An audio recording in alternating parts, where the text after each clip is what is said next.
Prabha Parameswaran has been working with Colgate-Palmolive since 1995 in different positions and very impressive ones. Colgate-Palmolive is a global consumer products company with a focus on household, health and personal care and pet food products. In 2019, Prabha became Group President of Growth and Strategy, and she has played a key role in developing the 2025 strategy. Welcome, Prabha. The first question I would like to ask, before your current role, you personally led the European division to make a step change in digital. What were your experiences? How was the journey like? Thank you, Alexandra. Thank you for giving me this opportunity to share the whole journey that we went through in Europe. You know, it was a little over 5 years ago, and that feels like such a long time ago. And that time, digital commerce was really small in Europe, and digital media was more expensive than traditional. So there really wasn't a case for change. But if we look to other markets and other industries, you knew that digital was the future. So our thinking was, why wait for it to happen to you? Why not get ahead of it? So we went to the experts, which was SparkOptimus. And we had your team help us with external benchmarking, do a capability assessment of where we were in from a digital maturity standpoint, and also to look at how other companies had organized to unlock digital. We also often say digital transformation is 20% tech, 80% people. Were there other organizational changes you had to make to drive digital? At Colgate, we talk about 4 Ps.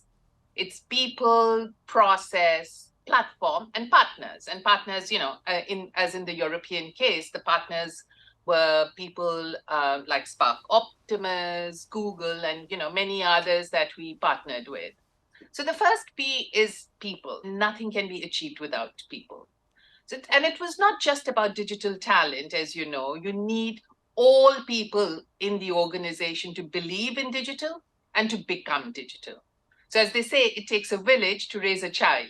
Because now it's not, doing it at a division level, you're doing it at an enterprise level, right? So what we did is really invest in upskilling the organization. So in 2 years, 16,000 Colgate people have completed digital training and 14,000 completed data literacy training. But how do you balance that local empowerment and flexibility while you also are centralizing crucial digital capabilities? You know that in a matrix organization, how important it is to clarify who does what, who has the decision rights, what are the guardrails. And once that is done, you can unlock creativity and entrepreneurship in amongst your team. So at Colgate, we call it the power of we. If we dig deeper a bit into the transformation, let's say the softer and the harder sides of it, how do you manage a transformation? There are 4 Cs, and they are curiosity, clarity, courage, and connectedness. And curiosity for me is all about learning. It's about continuously learning new things, not being afraid to say, I don't know, and being super comfortable being uncomfortable. And digital really tests that curiosity. This is how you lead. Whether it's a transformation or not, I think we just live in very fast changing times. We're talking digital now, but I think there are a couple of other topics that are also very wild and fast changing in our times. And I think this is just how you lead. Am I correct? Absolutely, absolutely. And I would just say that transformation is not for the faint-hearted, right?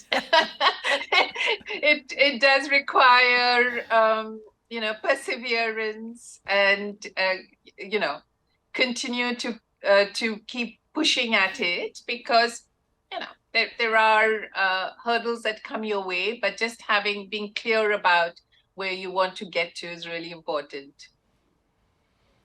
And I think my last question about this same transformation, because I think that's also why maybe you and also I like transformation because it's not for the faint-hearted. It is, it requires a bit extra. Do you have some additional advice for people who are on this not for the faint-hearted journey of digital and data transformation?